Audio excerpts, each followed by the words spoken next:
Ассаламу алейкум, урматтуу таасири күчтүү тауып YouTube каналынын көрүүчүлөрү. Коомубузда бүгүнкү күндө өтө актуалдуу болуп аткан, же чындап эле ошондой экен белгисиз, же айлакерлердин жөн эле бир пайда табуу амалы экени белгисиз. Айтор коомдо бүгүнкү күндө жин оорулары жана ошол жин ооруларынан адамдарды сакайткан жинологдор көбөйдү. Келиңиздер, дал ушул теманын алкагында анын чын бышыгы, далили тууралуу сөз кылалы деп студиябызга элдик табып Матай уулу Кубанычбек табыпты чакырып отурабыз. Кубанбек, ассаламу алейкум. Алейкум ассалам. Кош келипсиз. Келдик. Буга чейинки дал ушул каналыбызда чыгып жүргөн программалардын аркасында талкуу болгон, анан элдин сизге болгон ыраазычылыгын, рахматын жеткизип коюуга уруксат этиңиз. Рахмат. Анан мына ушул элибиз, көрүүчүлөрүбүз алар аркылуу дагы башкаларга жетсин деп, коомубузда адашуу аз болсо экен деген ниет менен мына ушул акыркы күндөрү актуалдуу болуп аткан жиндер тууралуу сүйлөшөлү деп чакырдык сизди. Кубанбек, негизи эле ушул жин тууралуу жалпы маалымат бересизби? Бисмиллахир-рахманир-рахим. Бардык мактоолор, алкыштар жалгыз жаратуучу Аллах таалама болсун. Мен ар бир айтып аткан сөзүмдү Кудайга тооба деп, Кудайга шүгүр деп, Алхамдулиллах, ла илаха иллаллах, Аллах улук деп баштамакмын. Бисмиллахир-рахманир-рахим. Эми бүгүнкү күндө ушул коомубузда ушундай бир жаңы оору чыкты. Жин оору деген оору болуп атат. Жин чыгаруу, жинолог деген. Ушунун канчалык деңгээлде чындыгы бар, ишенсе болобу, болбойбу, ушулар тууралуу өзүмдүн тажрыйбама таянып, дарыгер катары. Дарыгер деген бул медик катары дегендей, анан мусулман катары, дин таануучу катары, ушунчалык канчалык деңгээлде мунун коркунучу бар, канчалык чындыгы бар, ошол боюнча мен өзүмдүн ой пикиримди айтып берейин деп жатам. Бул жерде мен соопчулук үчүн айтып коеюн деп атам адамдарга. Анан экинчиси Аллах тааланын, Кудай тааламдын ыраазычылыгы үчүн. Бул жерде мен бирөөгө тийишип, бирөөнү кемсинтип, бирөөнү алсыратайын деген оюм жок. Болгон гана чындыкты айтып коеюн деген. Эми кабыл алуу ар кимден аргандай, мен мусулман пендеси катары чындыкты айтып коеюн дедим. Чындык мындай, чындык ачуураак болот. Бул эми азыркы мезгилде ушундай бир жин деген оору чыкты биздин коомдо. Бул мисалы азыркы кандай десем бул эми коронавирус дегендей эле бир вирус чыкты да, жаңы жин деген оору чыкты, пайда болуп. Эми мисалы медицинада мындай кандайдыр бир оору чыкканда, ошону медиктер, ученыйлар изилдешет. Бул лабораторныйбы, малдан чыктыбы, адамдан чыкчыбы, же табигаттан пайда болдубу, же бир жактан жугуп келдиби дегендей мааниде изилдөө жүрөт. Анан аныктап, анан ошонун вакцинасын ойлоп жасашат да. Анан ошол сыяктуу бул жин ооруну мен дагы ошол медицинанын термини менен айтканда лабораторный демекмин да, бул жасалма оору. Демек бир кызыкчылыгы бар топтордун эле атайын элди ушундай вирус менен аң сезимине киргизүү. Ошол бул деген жасалма. 70-80% жашалма оору. Бул ошондой сөз таркатып атат, жин оору деген бар деп. Жин кирип кетти деген менен жин оорунун айырмасы асман менен жордой да. Анан оорулар дагы органический, психологический оорулар болот, душевный оору болот, анан энергический деген оорулар бар да. Ошолорду аныктап билиш керек да. Аны билбей туруп эле мына азыр биздин коомдо айтылып чыгарып аткан жин деп аткандардын 70% чындыкка жакын эмес. 30% бар. Мен аны жок дебейм. Жин деген оору бар, жин кирген оору дагы бар. Бирок аз санда бир 10%. Мында илгертен эле мисалы биз деген бүгүн жашап аткан жокпуз да. Кылымдар бою жашап келатабыз. Анан бул оору кайдан чыкты? Чындыгында ошол оору барбы деген суроого мен өзүмдүн оюмду айтайын дедим. Ошо жанагы айтканда бул жасалма оору, кандайдыр бир адамдардын өздөрүнүн кызыкчылыгы дейбизби, же билимсиздиги дейбизби, мен айта албайм. Бирок бул жасалма оору. Элдин аң сезимине жин деген вирусту киргизип атат да, жин деген. Ошолду жин менен киргизүү менен бирге бул адамдар сооп тапкан жок, адамга пайда кылган жок. Булар наоборот оору жаратып атат адамдарга. Мисалы, жин кирди, жин бар деп койсо, адамдардын бардыгы жинден коркуп калат. Мисалы, булардын азыркы сүйлөп аткан жинологдордун сөзү боюнча, жинди аябай күчтүү, алдуу күчтүү деп, адамды бир байкуш кылып, жинден коркутуп койду да. Ушундай бир роликтерди тартып атышат, гипноздоп, сыйкырлап, же бир фантастический фильмдерден үзүндүлөрдү алып туруп, жинди, мындай айтканда, жиндердин даражасын аябай көтөрдү да булар. Укмуш бир авторитетин дейбизби, көтөрүп салды. Бул жин деген аябай күчтүү нерсе. Буга эч кимдин алы жетпейт. Мындай айтканда, жиндердин даражасын көтөрүп атат да. Бул туура эмес. Жин адам алдуу болот, жин алсыз болот. Бул бая динди терең түшүнбөгөндүктөн болуп атат. Мисалы, Аллах Таалам өзүнү жараткан макулуктарынан эң алдуусу, күчтүүсү адам, пендени жакшы көрүп жараткан. Пендеге ушундай жакшы сыпаттарды берген, акыл эсти берген. Аллах Таалам ушу өзү сүйүп жасаган пендеси керек болсо, ушул өзү жараткан макулуктардын бардыгын, периштелерди, жиндерди, башкаларды пендеме кызмат кыласың деп койгон. Аллах. Ошонун ичинде иблис бар, баш ийбей кеткен. Андан башкасынын бардыгын периштеге. Керек болсо адамдарды периштелер менен, периштелерди колдойсуңар деген, периштелерди адамдарды коргойсуңар деген, керек болсо периштелер менен корготуп койгон мындай. Пенде алдуу, акылдуу, анан акыл эс берип, Аллах Таалам куралданып койгон, адамдын акылы күчтүү, сезими күчтүү, арусу таза, руху таза. Жинге такыр баш ийбейт. Ал эми жин, шайтан, иблис булар алсыз болот, адамга алы жетпейт. Андан сырткары, эгер бир мында бир мусулманчылык термин менен айта турган болсок, Аллах Таалам адамды Куран менен куралдантып койгон. Адамдын акылы күчү Куранда. Мисалы, келмени келтирсең, жин шайтан алы кетет. Ла илаха иллаллах десең, жиндин алы кетет. Бисмиллахир-рахманир-рахим деп толук айталган болсоң, жин шайтан адамга келе албайт, жакында келе албайт. Анан булар кайдагы жиндерди айтып, кайдагы жиндерге бир адамдарды коркутуп, жинге баш ийдирип, анан жинге эч кимдин алы жетпейт, анан жинди мен чыгарам, жин күчтүү, жиндин үстүндө мен күчтүүмүн, менен башкадан ал жинди чыгарам деп, чыгара албайт деген ойду айтып атышат да. Анан бул деген айдаман эпидемия да. Мисалы, эрки күчтүү, акыллуу күчтүү кишилер ага ишенбейт. Анан мына азыркы биздин өсүп келаткан өспүрүм балдардын баардыгы коркот. Азыр мына видеолор чыгып атат, фантастический фильмдер чыгып атат. Жана молду жин чыгарган кишилер да ошонун көрүп алып атат. Өздөрүн бир ромбит эме кылып алышты, бир герой кылып алышты. Мен жин чыгарам деп. Мисалы, азыр адамдарга мындай кандай кылып киргизип атат булар вирусту? Үй бүлөңдө аял күйөө урушуп кетсе, сени жин уруштурду дейт. Намаз окубай койсоң, сени шайтан намаз окутпай атат. Балаң тилиңди албай койсо, буга жин кирип кетти. Келинчегиң кетип калса, муну жин алып кетип калды. Общем, адам жинсиз жашай албай калды да. Биздин коомго жиндер согуш жарыялагандай болуп калды да. Биздин коомдо адамдардан жиндер көп болуп кетти да. Бардык жерде де жин. Өзүңдүн адамды бир арак ичсең, сени жин ичирди дейт. Керек болсо аракты жинди ичире да албайт, шайтанды ичире албайт. Кээ бир мезгилде шайтан деп атат эми. Шайтанды негизи шайтан деп айтпаш керек, иблис деп айтыш керек. Бул Алланын, шайтан десең адамга келиши мүмкүн. Иблис десең адамдан качат.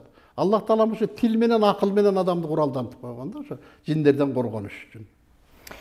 Бүгүнкү күндө бардык жанагы жарнама бөлүктөрдө мурда кадимкидей эле турмуштук тиричилик эле жарнамаларды окуш элек да кубанбай. Анан бүгүнкү күндө жин чыгарам, жинологмун дегендерди окуп ойлонуп кетесиң кээде, мындай өзүнчө эле бир чакан жиндикана сыяктуу болуп калгандайбыз да. Өзү жин кандай жерлерде жүрөт? Өзү мындай да, жин деген бул жок эмес, жиндер бар. Жиндердин өзүнүн ааламы бар. Жиндер жашай турган. Мисалы, орусча китептерде айтат, мир джинов деп коет. Бизде параллельный мирлер бар да башка ааламда. Мир мертвых деп коет, арбактардын дүйнөсү. Мир ангелов деп коет. Ошол сыяктуу жиндердин да өздөрүнүн жашаган ааламы бар.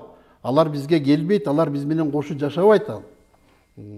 Анан жин десе эле күнү түнү эле баардыгы эле жин келип атат дейт. Жиндерде мисалы bir günde 24 saat bolsa, oşonun 3 saatında Allah Taala oşo jindерди дагы өзүңөрдү мындай bir окат тирчилигиңди кылып ал дегендей кылып бошотот да. Себеби ал макулуктарды да Аллах Таалам өзү жараткан да. 24 saattın 21 saatında jin шайтандар алсыз болот. 3 saatında булар алды күчтүү боло алат. Бул деген кайсыл убакыт болот? Geçkisин, түнкүсүн saat 12 менен 2'nin ортосунда ушул мезгилдерде жиндер жүрөт. Эрте мененкиси ушу 5 менен 6сында божомол менен. Ошол мезгилде. Анан кечкisi шам намазынын учурунда шам. Илгери биздин аталарыбыз айтчу мындай беймал болуп калды, жакшы болмос бул кезде чыкпагыла, баспагыла деп. Себеби мына бизде болуп аткан кырсыктар, авариялар, өлүм житимдин баардыгын карасаң именно ошол сааттарда болот. Бұл мындай далилденген да, айтылған сөзге да далил болгон. Ошол мезгилдерде мисалы мүмкүн болса сапарга чыкпаш керек, мүмкүн болбосо ошол убакыттарда жүрбөгөнгө аракет кылыш керек. Ошол мезгилдерде болсо бир жинге кабылып калышы мүмкүн адам. А башка мезгилде жин келе албайт. Жиндин да өзүнүн ааламы бар. Аллах Таала биздин арабызга парда менен тосуп койгон. Мындай айтканда жин биз менен жашабайт. Иблис дагы, макулук дагы. Алар дагы көп болот. Bunlar emnelerini айтып атат, мен түшүнбөйм. Жин дегендер бар, жимпир дегендер бар, жимпери дегендер бар. Булардын түрү көп. Целый мир дейт, алам булардын эмелери. Негизи жин болгон соң, демек, кандай бир мыйзам бузуу болгондо анан адамга кирет да туурабы? Адам бир туура эмес иш-аракеттерди кылганда ушул кандай учурда жин адамга кирет? Бул баягы туура суроо болуп атат. Бул жин баардык эле адамга кире бербейт. Баардык эле учурда кире бербейт бул жин. Жиндин кайсыл учурда кириши мүмкүн адамга? Или кайсыл жерлерде, кайсыл учурда? Мындай адам бир эс үчүн жоготкон мезгилде, бир депрессияга түшсө, бир жаман бир кырсык болгон жерлерде, согуш болгон жерлерде, мүрзө, күмбөздөрдө ушундай калган жерлерде болуп, ошондо дагы адам өзүнүн акыл эсин жоготуп койгон болсо. Эгер акыл эсин жоготпогон болсо, ал адамга кире албайт. Даже арак ичкен киши толук дупил мас болбосо кире албайт. Жарым мас болсо кызуу, ал адамга да кире албайт. Себеби ал адамдын да акыл иштеп турат да. Адамдын акыл иштебей калганда кириши мүмкүн адамга. 100дөн 1 адамга баардыгына эле жин кире албайт. Мисалы бизде мындай адамдарда коомдо сөз болот да. Мына мисалы мындан 30 жыл мурда bizde azırkıday din örçügön emez, meçit жок эле дейт. Биздин улумуундар айтат да, молда аз эле, мечит жок эле. Эмнегедир жиндер жок эле да эч кимде. Анан азыр дин Кудайга шүгүр өркүндөп өстү, мечиттер көбөйдү, молдолор көбөйдү. Жиндер андан да көбөйүп кетпедиби? Кандай деп? Чындыгында андай жин жок. Анчалык көп массада misal ilgeri her bir ayıldarda 1'den 2'den kişi jin orusu менен oruçu. Palan ayılda palan degen jindi var dep. Bir ayılda misali 5.000 10.000 tütöse, tütün kişi olsa ojoluk. Oşonun bir 2-3 kişi bolçu. Kalgan hiç kim jin менен oruç emesdigi жок. Anan azыр деген темеле мына жерден маалыматтарды уксаң оптом киргизип алып, онлайн окуйм, анан мындай окуйбуз деп атат, эми тобо деш керек. Кыргыздарда сөз бар.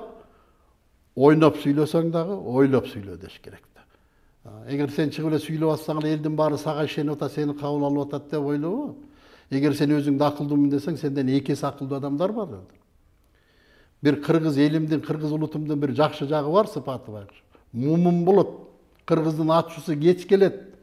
Анан мындай айтканда мыйзамга, шариятка баш ийип жашаган эл болот байкуш. Ошо кыргыздын ишенчтигинен пайдаланып, анан каалаган рекламаларды чыгарып, баарыңарды жин басып атат.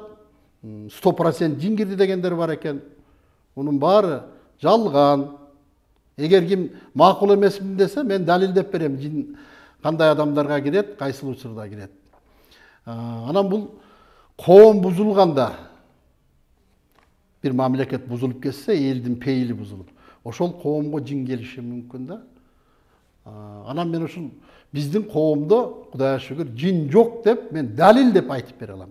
Эми мен өзүмдүн далилимди айтайын. Азыр мына мисалы мамлекетимизге да кайтсак болот, борбор шаарыбыз Бишкекке да кайтсам мисалы, күн чыгышта мечит бар, күн батышында мечит турат, түштүгүңдө мечит турат, түндүгүңдө мечит турат, төрт тарабыңга болот, төрт тараптан азан чакырылып турат. Куран окулуп атат, намаз окулуп атат. Мына мечиттерде мындан 30 жыл мурда жума намазга адам жыйналбайт эле. Азыр кайсы намазга барсаң мечит. Адамдар шунчалык дин деген адамдар көбөйдү. Куран окуган адамдар көбөйдү, намаз окугандар көбөйдү. Кудайга шүгүр азыр жок дегенде бир үй бүлөдө бир адам намаз окуйт. А бизде мисалы мусулманчылыкта мындай деп айтылат. Кайсы жерде азандын үнү угулса, кайсы жерде зикир чалынса, кайсы жерде Куран окулса, жин шайтан ага келбейт, кирбейт деген. Жиндер деген жанагындай бир жаман кырсык болгон жерлерде, бузулган жерлерде болот. Анан сенин куттуу үйүңө кире албайт. Сенин үйүңдө Куран китеп турган болсо, ал үйгө кире албайт. Сен намаз окусаң, ал үйгө кире албайт. Сен келме келтирсең, сага жин жакын келе албайт. Ошончолук Аллах Таалам адамга ушундай сыпат берген. Ошончо куралыбыз менен туруп, анан биз жинден байкуш болуп, мага бирде бир киши келип айтып атат, менин шайтаным жаман күчтө мойнума минип алат деп. Сиз шайтанды мойнуна минип алсаңыз болот. Эмнеге анча алсыз болуп шайтанга алдырасыз деп. Алар бир макулуктар, Алланын каарына калган. Аларда ал күч деген жок. Деп анан ушунча дин өркүндөдү. Ушунча борборубузда адамдар Куран окуп атат. Андан сырткары мына биздин мурдагы муфтийибиз, Аллахым ал кишиден ыраазы болсун, өзүнүн жааматы менен өзүнүн баягы жетекчилик астында биздин Кыргызстандын бир тарыхында кала тургандай чоң иш кылды да. Сакир Каражы экебиз мына биздин. Bir суткада 24 saat Куран окулуп турат. Ошо муфтийибиз айтты, 30 кары бала кезектешип окуйт экен, 24 saat Куран окулуп турат экен Бишкекте. Бул эмне деген керемет Аллахым. Жин эмес, жиндин бир тамгасы келе албайт, Бишкекке жакын келе албайт. Эгерде ким ушу жин келди, жин басып атат деген болсо, бул динди түшүнбөгөн адам. Же болбосо динге каршы адам, Куранга каршы. Булар өзүнүн сөзүн талдап сүйлөш керек. Куранга каршы болуп атат. Биз мына динде жүргөн адамдар, ар бир мечитте молдекелер баян таалимдерди куруп атат. Мына кичинекей балаң айтып атасың, балам бисмилла дегенди үйрөн. Ла илаха иллаллах Мухаммад Расулуллах дегенди үйрөн. Өзүңдү сактанып жүргүн балам. Ошондо сени кырсыктан Кудайым сактайт, жинден сактайт деп атат. Анан биздин ушундай Куранга ишенебизби? Же болбосо бир айлакер адамдарга. Куранды алсыз кылып атпайбы? Сен бизге молдолор келип атат, карыларга жин кирип кетет. Бул бираз аша чапкандыкта андай болбойт. Негизи Комеке, баягы бардык нерсе пендечилик, кызыкчылык пайда көрүүдөн болот эмеспи? Анан балким алардын деле ушул аракети бир өздөрүнүн пендечилик, кызыкчылыгы дейм да, себеби дегенде жин чыгарттырып келдим же кайрылып атам дегендердин сөзүнөн уксак, эми жин чыгаруунун дубасын окуган адамдардын Бишкек шаарында бүгүнкү күндө баасы 15-20 миңден башталып квартиранын баасына чейин тете болот экен да. Балким ошол пайда көрүш үчүн эле кылып аткан айлакерлик эмеспи? Эми аны мен мындай жооп бере албайм, эми ким кандай неме. Бирок ошол жасап аткан жумуштун мен жанагы кызыкчылыгы, акча дегенге айта албайм мен. Бирөөнү колу менен кармабасаң, көзүң менен мындай кылган бул биз мусулманчылыкта туура эмес да. Эдинчиден мындай айтайын дегеним, бул ошо жин чыгарам деп атканы, жиндин чыгарып аткан ыкмалары туура эмес деп айта алам да. Себеби ошол силер айтып аткан жин чыгаруу кандай жол менен чыгат, ким чыгарат деген суроолорго жооп беретинде да. Жумду жиндерди эми мындай жин жок дебейм, ал бар. Бирок массовый көп кирип кетпейт. 100 адамдан 1 адамга кирет. Анан аны чыгарганда мына өткөн берибизде айтканбыз, илгери бакшы дегендер болгон бизде деп. Ушулардын кесиби, булар ушулардын дубаларын билет, ошолор чыгарат. Анан эми айрым мезгилде мына молдекелер чыгарган кишилер болот эми. Бирок булардын деле кесиби эмес да. Жакшы Куранды билген такыба. жүргөн кишилер бар, карыкелер. Ошолор бул Куран менен гана чыгат да, дуа менен. Анан эми азыркы мезгилдеги адамдардын жин чыгаргандарын мага да көп адамдар келет, айтат. Эмне болду десем, ушул сабайт экен, биринчиден урат экен, ыйлатып. Бычак менен саят экен, камчы менен урат экен, муздак сууга киргизип тумчуктурат экен, 5 литрлеген майларды ичирет экен, ишигил ушундай бир азап тозоктор менен чыгарат экен да. Bunun bari tуура эмес, андай. Демек, мындай ыкма жок, Жок, ал деген туура эмес. Анчалык мына мен өзүм көргөн адамдардан угуп атам. Ошол камчы менен сабады, 4 эркек кармап алды. Ушул оозума 5 литр майды ичиришти, жинди кусуп чыгарасың деп. Муздун үстүнө отургузушту, ваннага салды. Кекиртектен оозумду ачып үйлөдү, жинди чыгарам деп. Жок, айдан бул эч бир мындай адептүүлүккө деле, имандуулукка деле жатпайт да. Муну жанагы атамекендик садисттер, фашисттер кылган да, пытка кылган. Булар жинди пытка кылып чыгарам деп атат да. Жин андай жол менен чыкпайт ал. Ал Куранды окуп, өзүнүн эреже тартиби менен. Аны деле 24 саат окуй бербеш керек, окуй турган эреже тартиби бар. Анан бул жин чыгарганда дагы бир айта турган нерсе, мына жин чыгардым деген кишилер абайлаш керек, мунун обратный силы имеет деген бар. Булар жин чыгардым деген адамдардын бир арык тору азып кеткен кишилерди, бир кыз келиндерди, байкуштарды чыркыратып жининди чыгарам деп. А негизи жин кирген адам ушундай агрессивный болот. Ал жипти менен байласаң үзүп кетет, аны жинжир менен байлайт. Ал любой адамга кол салат. Ага 4 адамдын да алы жетпейт. Ал такты башка ал жинди эч ким көрө элек. Ал жинди болгондон сенин демиңди карап, молдолор туруп тепкилеген күндөр болгон, сабабалар. Анан бул жерде карасак кечирип койсун, мени кээ бир эжелерибиз, апалар, аялдар мен жин чыгарам деп турду. Анан апа тынчылык окат кылсаңыз дегим келет да, жин өлтүрүп коет сени. Сен ага өтпөйт деген кандай гарантияң бар сенин деп.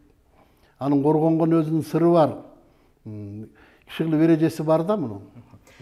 Анан демек бүгүнкү күндө жин чыгарам деп, жинологмун деп аткандардын иш аракеттеринин бардыгы кандайдыр бир гипноз деп айтсак болобу? Эми мындай гипноз деп айтса деле болот, бул кыргызча азгырууда, азгырык. Адамга мындай бир азгырык киргизип атат да, сенде жин бар, сенде мындай дей берсе, угуп берсе адам. Азыр мектептеги балдарың да эко чабышып кетсе, мого жин кирип кетти дейт. Бул таркады да, эпидемия, грипп сыяктуу болду бул. А бул деген элдин психологиясын бузуп атпайбы? Бүт элдин психологиясын. Гипноз деп айтсак деле жарашат. Бул адамды азгырып ошого киргизип койду. Сенде жин бар, аны мен гана чыгарам. Сен мисалы азыр бир күнөө иш, айып иш кылсаң, сени жин кылдырды. Даже оорулардын бардыгын ушундай коюп алып турасың. Мына кээ бир адамдар рак менен ооруп атат, ошол органга жин кирип алып оорутуп атат. Көп ооруларга ошо жин оорусу, жин кирип сени рак кылып атат, сени алкаш кылып атат, сени башка кылып атат деп. Айланайын, жиндин ага тиешеси жок. Ал башка илим, ал жин деген ал башка болот. Ана сага кирип алып сенин ичиңди оорутуп атат, буяңды оорутуп атат дейт.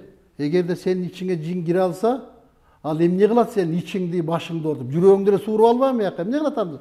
Сени буту колуңду кайрып. Эгер алдуу болсо, алы жок да. Анан сени болсо ушу бөйрөгүңдү бурап атат, анан тигериңди оорутуп атат, сени мушташтырып атат деп. Эгер жиндин ошондой күчү болсо, кирип эле жүрөгүңдү сууруп ал да, ары эмне кыласың аны кечке аны менен карап отуруп. Эгер сенин максатың ошол болсо. Комайке, негизи ар бир оорунун бир кандайдыр бир белгилери болот да. Анан бүгүнкү күндө сиз сөзүңүздү айтып атасыз. Тиягы ооруса деле жин деп атат, аял күйөө урушуп кетсе деле жин уруштурду деп атат деп. Негизи мына ошол жин оорусунун белгилери кандай болот адамдагы? Эми белгилери мындай болот. Азыр булардан дагы менден башка да кишилерге суроо бериптир да, жашылар жооп беришти. Жиндин орган эмеси, симптомдору кандай болот белгилеп. Көзүң кызарып калган болсо, бүттү, сенде 100% жин бар деп атат. Любой адамдын көзү кызарат. Уйкудан каласың, чарчайсың, ооруйсуң. Анан ар бир адамдын ачуусу келет, депрессия болот, ыза болосуң, бирдемкени ала аласың, ала албай каласың. Ачууң келет да. ачуу деген ал болот. Анан ошондо ачууң келсе эле точно мында көрдүңбү бул деген ачуусу келип атат. Бул сабап атпайбы, бул тилдеп атпайбы деп. Эми аны Кудай Таалам өзү сактасын. Ал деген сами эле мындай эме боло турган симптомун айтайын, ал аябай агрессивный болуп калат. Өлүмдөн башкадан коркпой калат, адамга кол салат, өзү секирип бир жерден боюн урат. Ал сени менен маектешип, диалогко чыгып сүйлөшпөйт ал. Качып калат, басып кетет, секирет, бир нерселерди чабат. Ошол эң эме кылган эмеси эле. Симптом ошол. Ошондойго жеткен болсо, жин кирди десе же болбосо, ал психический оорулар, мыналардын азыр бизден оору деп аткандардын 70% психический эле врачтардын эле оорусу, аларда жин жок. 10% бар кирип кеткен жинди деген. Но массовый толпа жиндер кире албайт. Биздин Кыргызстанда жин жок. Демек, кадимки эле катарда психикалык эле оорулар ошолордун өтүшүп кеткенин, бүгүнкү күндө жин чыгарып атам, жин кирип кетти деп дарылап атышат. Жин оорутуп атат деген сөз бул туура эмес да. Жин адамды оорута албайт. Адамдарда түрдүү оорулар болот. Ысыктан, сууктан, травмадан башка деген түрдүү оорулар. Анан жин кирип алып жин оорутуп атат деген бул менин өзүм тазыр бул менин эле пикирим, ал чындыкка жакындабай калат. Жин оорута албайт. Анан мына ушул жинди чыгаруунун методу жогоруда сиз үстүртөн айтып кеттиңиз, мына камчы менен сабап атышат, бычак менен сайгылап атышат. Негизи жинди чыгаруунун кандай жолу бар, ыкмасы, туурасы? Туурасы ушул Куран эле да. Курандын ичинен түрдүү жолдору бар Куранды окугандын. Куран десе эле элдер ойлоп атат, Куран менен окусаң эле кечкире деп. Курандын окубай, Курандын башка дагы сыпаттары бар Курандын.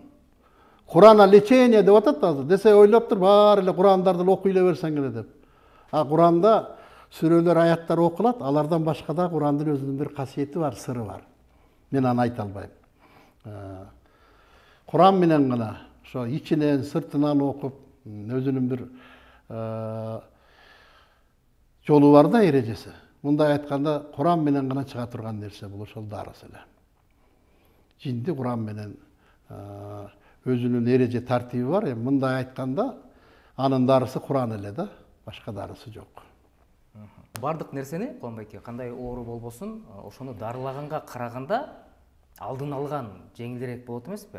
Ушул жин шайтандардан коргонуунун кандай ыкмалары, жолдору бар адам баласы үчүн? Бул дагы эң туура суроо болду. Жана мен бир аз үстүртөн айтып кеттим. Мунун сактана турган, коргоно турган жолу бар. Бул биринчи ишенбөө. Вот ишеним деген нерсе көп нерсе. Ишенбеш керек, коркпош керек. Бул экинчиси, үчүнчүсү келме. Ла илаха иллаллах. Ла илаха иллаллах Мухаммад Расулуллах. Анан бисмиллахир-рахманир-рахим дегенди ким билген болсо, мен мусулман катары далилдеп бере алам. Ким бисмиллах, Куранды билбесин, томду билбесин, бисмиллахир-рахманир-рахим дегенди 10 жолу, 20-30 жолу оку, сага жин шайтан такыр келе албайт. Ушул коргоно турган. Анан калгандары дагы эрежелери бар. Негизги ошол нерсе менен эле адам сактанып алса болот. Эч кандай тимеле толпа жиндер келсе дагы ошонтип эле асылып. Сен бисмиллахир-рахманир-рахим деп турөр, ла илаха илlallah, Аллах улук деп, мен ишенгеним Аллахтын деп. Алы жетпейт, тийбейт адамга, кол сала албайт ал. Ушул сактана турган нерсе ушул эле. Анан жана мен ушундай жиндерди реклама кылып аткан кишилерге айтып атканым, силер динге, Куранга каршы болуп атпайсыңарбы? Жиндердин даражасын көтөрүп атасыңар деп. Анан биздин мусулмандар байкуштар Куранды жаттап, келмени жаттап, ла илаха иллаллах деп атса, анан жин бизден күчтүү турбайбы? Окуганда деле ал бизди басып калат турбайбы? Ушул жерде карама каршылык болуп, мындай динге каршы болгон менен барабар да, бул чоң күнөө да, коркуш керек. Кудай Тааладан коркуш керек. Кээ бир адамдарда мындай билим бар, мен мындай окудум дейт. Наукада мындай да, биринчи теория деп коет, анан практика деп коет. Теория без практики пустой воздух деп коет да. Сен азыр канча жыл окуп билим алба, бирок практикаң жок болсо сен эчтемкени кыла албайсың. Практикада колдонуп, ошону бирдемкени жасап, өз көзүң менен себепкер болуп, анан сүйлөсөң болот да. Баарыбыз Куранга ишенебиз, хадистерге ишенебиз, туура. Бирок ошол жерде сенин канчалык деңгээлде салымың бар? Сен өзүң эмнеге себепкер боло алдың деген суроо бар да. Анан эле мындай да мындай өзүң жазып койгондой, өзүң кылып койгондой сүйлөгөндө бул бир аз туура эмес болуп калат, орду жок болуп калат. Адамдарды Аллага ишендириш керек. Дин өкүлдөрү бүт динде жүргөн кишилер Кудайга ишенгиле деп атат бир.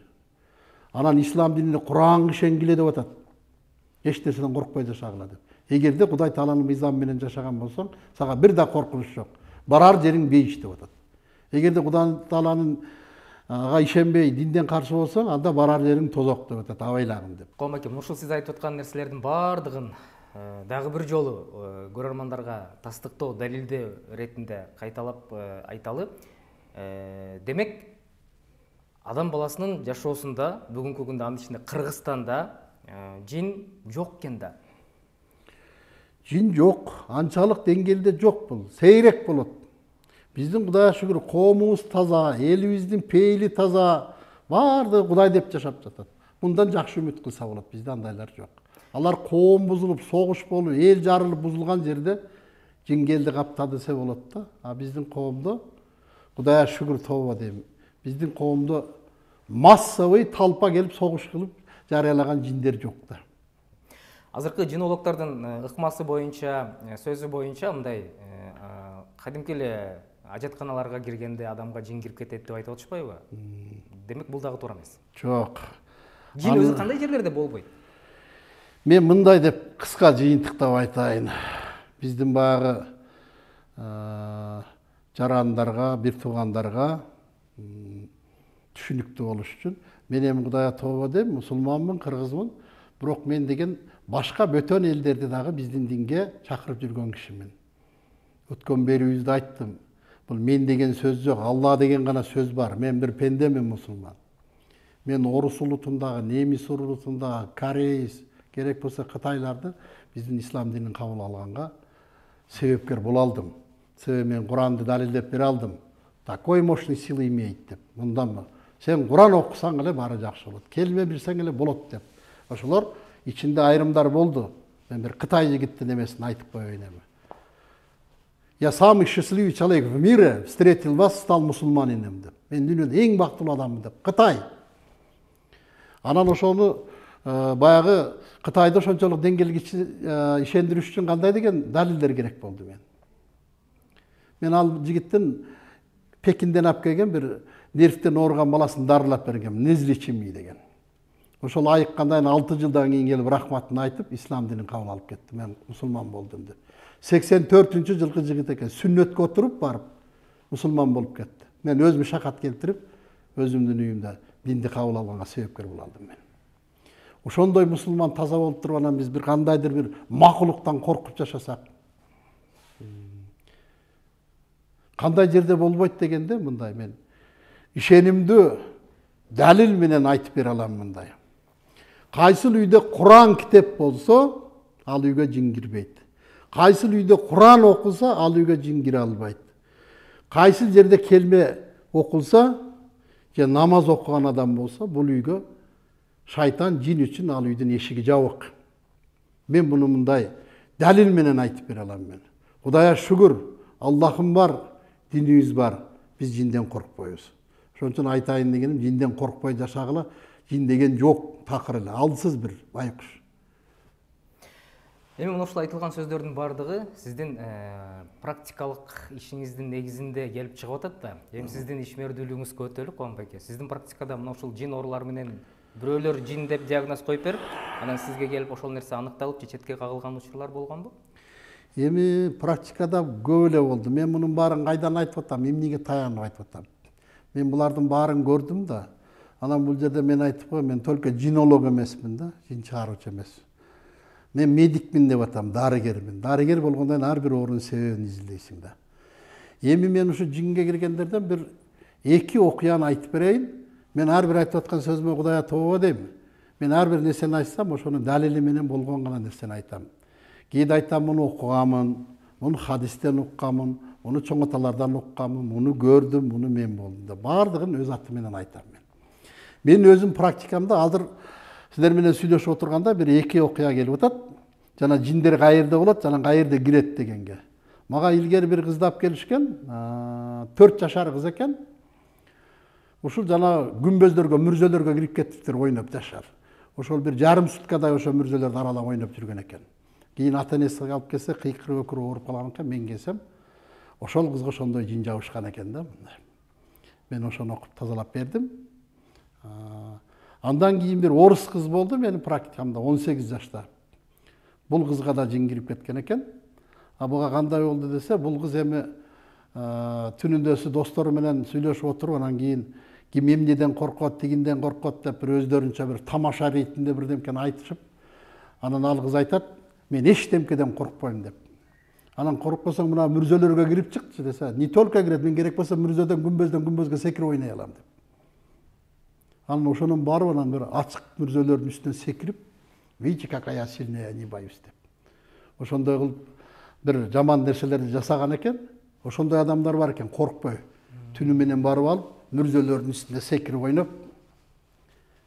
Анан ошодон келгенден кийин, анан бир аз убакыттан кийин, анан мен коркпойм десең, сени коркутам деди да, анан ошол жерден жин кошо келген да. Ошону практикада көрдүм. Андан кийин бир жылы бир Якутиядан бир якут жигитти алып келиштир мага кабыл алууга. Келинчеги менен келиптир. Анан келип сүйлөшүп отурсак, эмне болду десек, ушуга жин кирип кетти, жин оорусу менен ооруп атат деп. Анан мен айтып атам, Якутияда мен деген шамандар бар да. Биздин туугандар да, булар шамандар. Ошолор жинди чыгарат, действительно. Ритуалдар бар да мындай. Самый күчтүү шамандар Алтайда, анан Алтайдан бияка эмне келдиң? Не, байке, они не справились. У него такой жин дейт, күчтүү дейт аябай. Бул ал эч кимдин алы жетпейт. Сүйлөшүп отурсак эле, бир кезде мага асылып кетсе болобу? Ал тиштейт экен да адамдарды. Бетиң, колуңду кол салып эле. Анан мен да жетишип кармап калды, анан экөөбүз ошондон кармашып күрөшүп кеттик.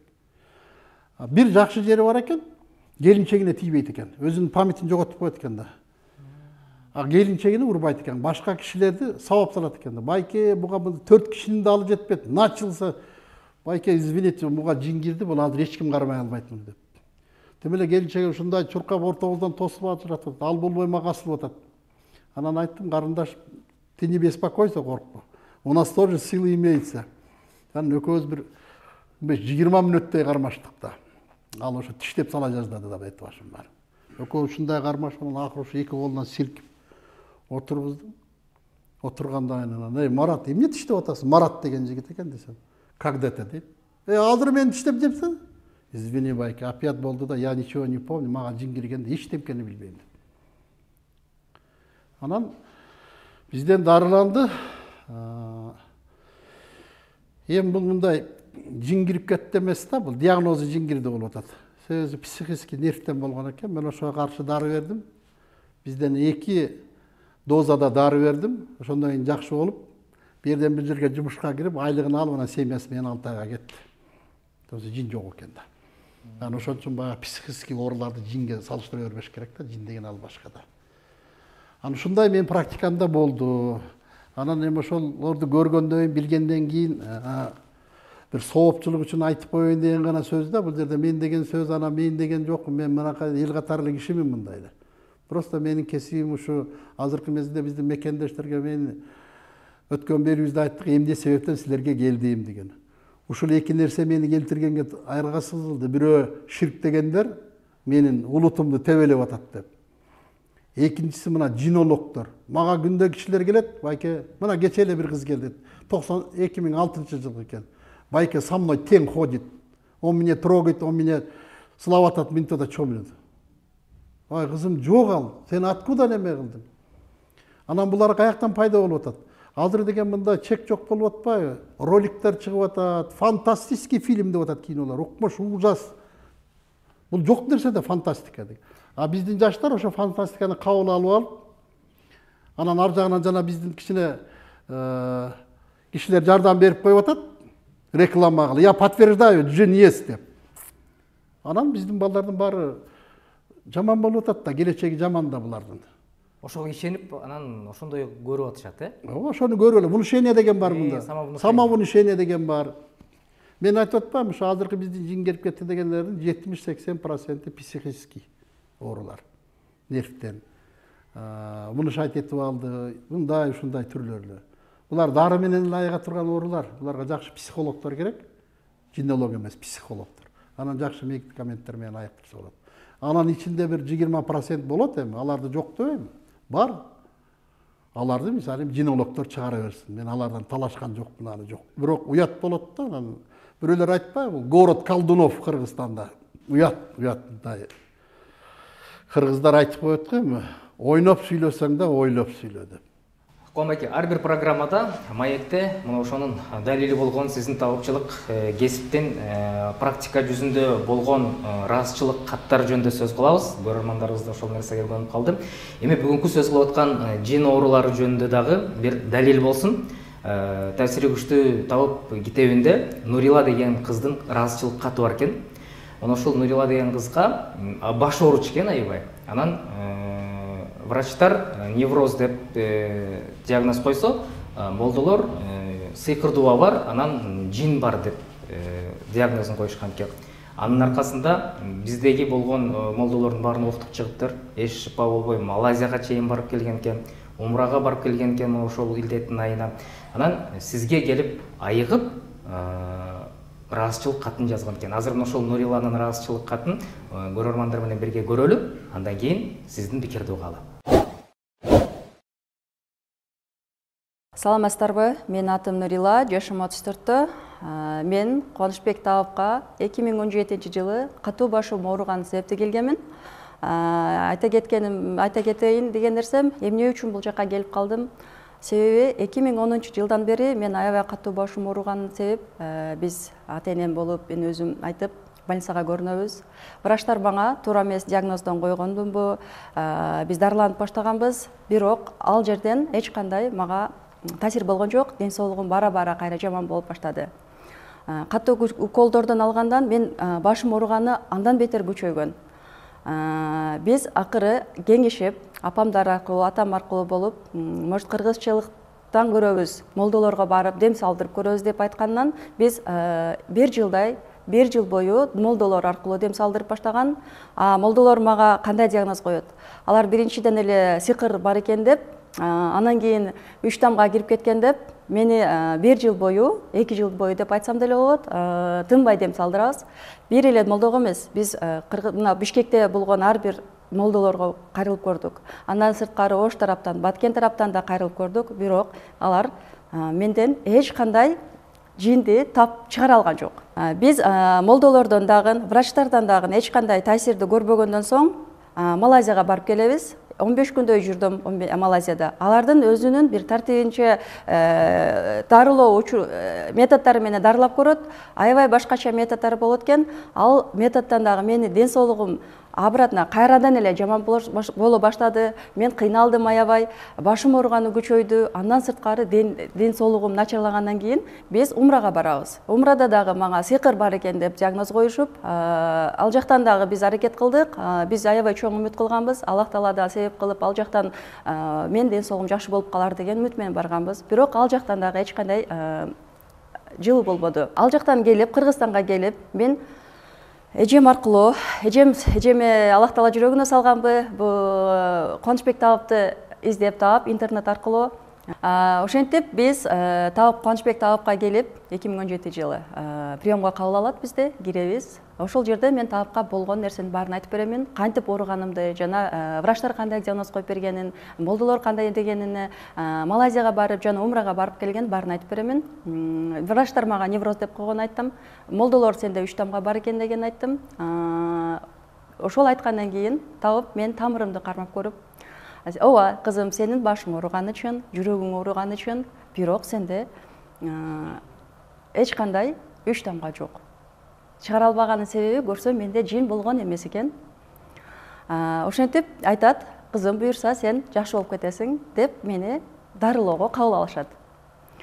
Ошентип биз дарылоону баштайбыз.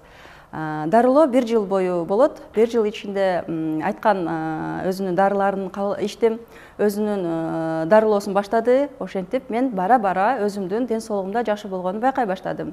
Баш оорум азайды, баса албай келгенмин чынында эле. Мен уже 1 жылга чейин уже кадимкидей эле басып, кадимкидей эле жашоом уланып баштады. Ошентип 1 жыл убакыт мен дарылоодо жүрдүм Талапта. Ден соолугум жакшыра баштап, акыры сонун болуп иштеп, мурда баса албай жүргөн болсом мен өзүм азыр машина минип кызматта жүрдүм, иштедим, үй бүлөмдү бактым, кыздарымды карадым. Азыр ошол себептен мен Аллах Таалага чексиз шүгүр айтамын. Мени ушул Кубанычбек Талапка алып келгенине чексиз шүгүр айтамын. Кубанычбек Талапка жана Салим эжеге аябай чоң, абдан чоң ыраазымын. Менин ушундай башыман өткөндөрдү түшүнүп, мен ооруганымы билип, туура диагноз коюп, мени ушул дарылоодон учурунда айыктырганына чексиз шүгүр айтам жана рахматымды айтамын чоң.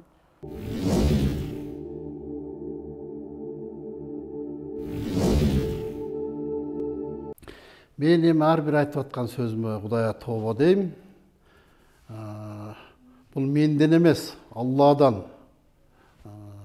Кудайга шүгүр, ушу Аллах Тааламдын жардамы менен ушундай ооруларга себепкер болуп жардам бере алдым. Бул бир окуя.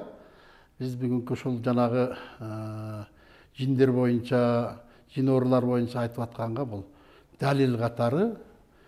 Мен дагы Кудайга тобо дейм, мен ар бир айтып аткан сөзүмдүн далили бар. Далили жок, бир да сөз айтпайм мен. Бул жерде ошол мен жанагы жин кирип кетти, жин оору дегенге бүгүн ушу силерге маек куруп бердим. Соопчулук үчүн эле, Алланын ыраазычылыгы үчүн, анан ушу биздин жарандардын келечеги, саламаттыгы үчүн. Ошондон жабыркы тартып, орусча айтканда жертва болбосун. Ошондон бир запкы жебесин деп. Деген ойдо ушул маекти курдук. Ушуга далил катары ушу Нурила деген кыздын ыраазычылык каты бар бизде. Кудайга шүгүр. Бул кыз кайсы экен, бир 6 жыл, 7 жыл болуп калды окшойт. Мага келген кезде аябай оор диагноз менен алып келишти. Атасы, энеси, эжеси мындай баса албайт да, жетелеп келишти. Ушунчалык арыктаган, азган, ушунчалык арык экен. Тери менен эле сөөк калган, стационный ушундай. Анан келиңиздер деп кабыл алып, эмне болду? Кандай оору менен алып келдиңиздер десем, ушу кызым ооруп атат, баш оору деле мындай. Анан аягында ушундай жана 3 тамга дегениңер бар экен. Ал эмне десем, жин кирип кетиптир, ушу жинди чыгара албай койдук. Ушундай деп. Анан эми аны ким айтты десем, ой биз бүт жинологдордун баарында болдук. Мана жини чыкпай атат. Анан мен тамырын кармап көрөйүн. Мен бирөөнүн сөзүнө ишенбейм, өзүм көрөйүн деп. Анан кыздын тамырын кармап, мында жин жок дедим, ким айтты эми бар деп. Десем, ошол кыз күлүп жиберди. Аябай арыктап, мындай настроениясы жок. Аны бир жолу мында внушать эте берип, жинди сиңдей берип. Баягы өзүн аябай начар сезип калган экен да. Биринчи жолу көзүнө мындай бир жылмайып пайда болду. Анан кийин айтып атат, байке, эгер жин болсо мен көрөт элем да, бирдемкени сезет элем да. Мен эчтемкени көргөн деле жокмун, түшүмө деле кирген жок, бирок менде жин бар дей беришти. Анан эми бул жерде мындай. Мен бир адамдардын, мындай бир кесиптеги адамдардын туура эмес иштеди, билбейт, билимсиз деп айткандан алысмын. Ар бир илимдин өзүнүн чеги бар да, Кудай Таалам чек койгон. Мисалы описание медицина илими болса, бул мынчалык деңгээлге чейин ушуларды бире алат, ушуну жасай алат деп чек коюп койгон. Андан ашык эч ким эч нерсе кыла албайт. Эгер табуу илими болса, анын дагы чеги бар. Мынанча деңгээлде кыла аласың, бул сеники, мындан ар жагын кыла албайсың деп. Анан башка дагы илим болса, анын да чеги бар да. Бул жерден бул кыздын диагнозу мындай болуп атат. Биринчи башы ооруптур, көп жыл ооруп кыйналыптыр, врачтарга көрүнүптүр, күчтүү дарыларды алыптыр, көп жерлерден дарыланыптыр. Бирок натыйжада жыйынтык чыкпай коюптур. Ооруганы күчөп, өзүн жоготуп, кыйналып ушундай болуп. Анан кээ бир мезгилде адамдардан да болот. Бир жерден дарылоону токтотпой туруп эле, тигил жерден да күчтүү врач бар экен десе, ага кетет, анан ага кетет, кээ бир мезгилде текшерет, кээ бирде текшербейт, кайра башка назначение алып күчтүү колдор менен дарылай берет да.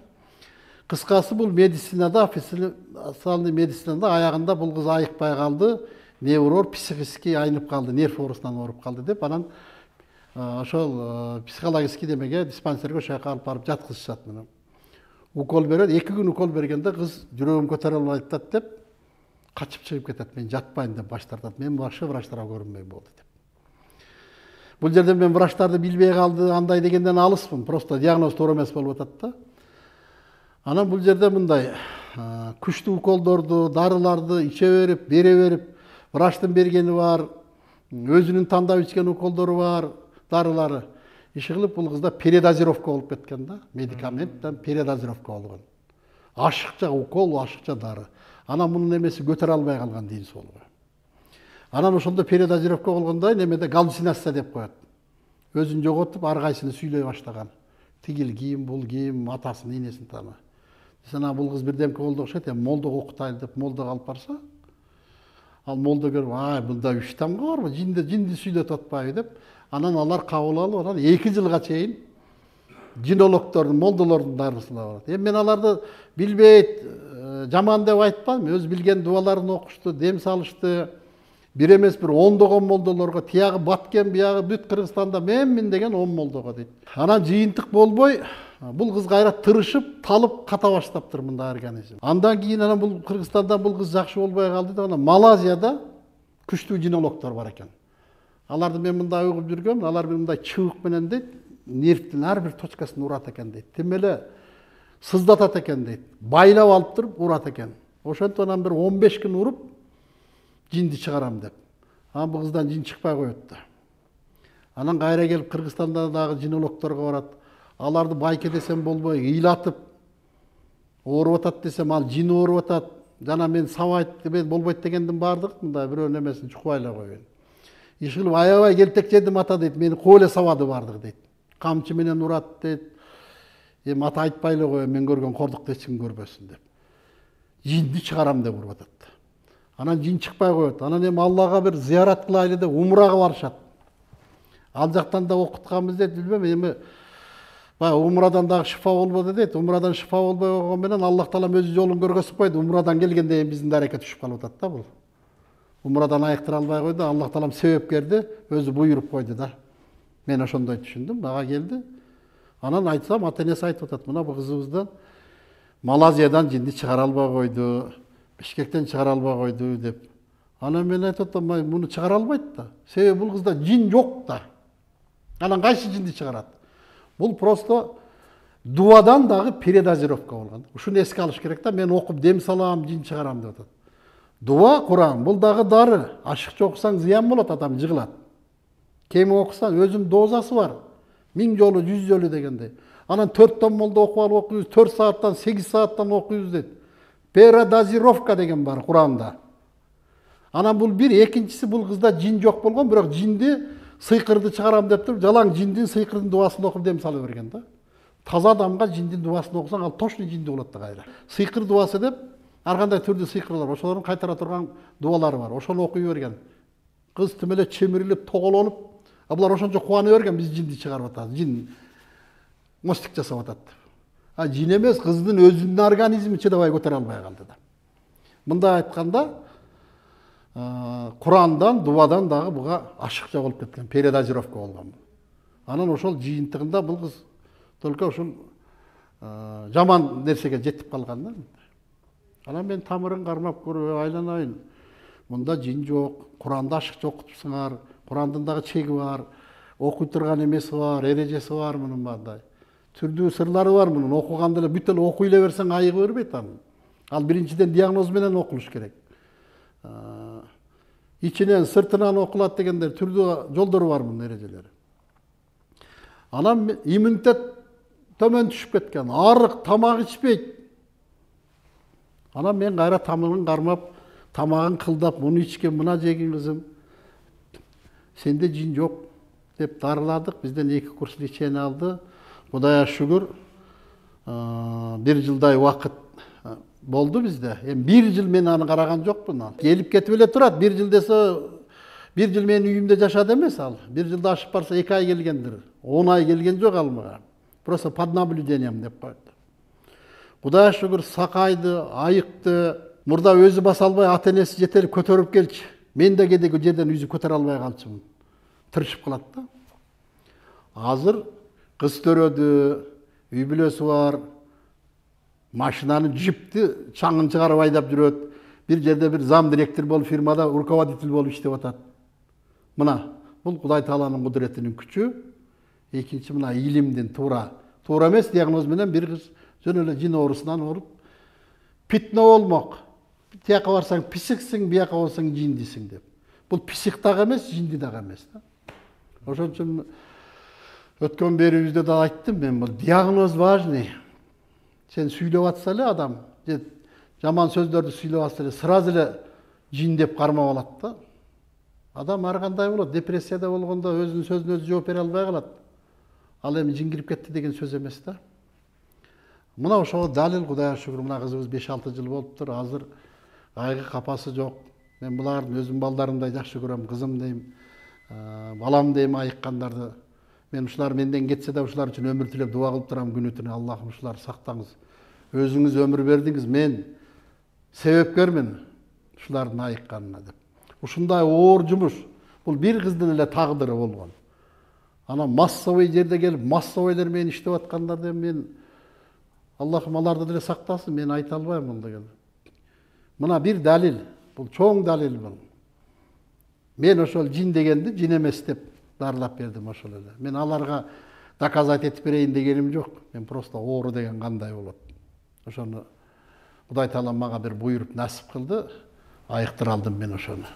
Мына ушундай ардактуу көрүүчүлөр, бул берүүнүн дагы максаты бир гана, адашуудан алыс болуп, туура жолдо өзүңүздөрдүн ден соолугуңуздарга кам көрүңүздөр. Анан бул нерсе менен эмнени айткыбыз келди, Бамбайке? Ушул программалардын ар биринин чыкканынын ар бири бир нерсени далилдеп атат окшойт. Биринчи, Кудай Тааланын бар экени айныксыз, динге, Куранга болгон ишеним адамдарды эч убакта адаштырбай турганын, анан элдик медицина болгон табыпчылык илиминин күчү.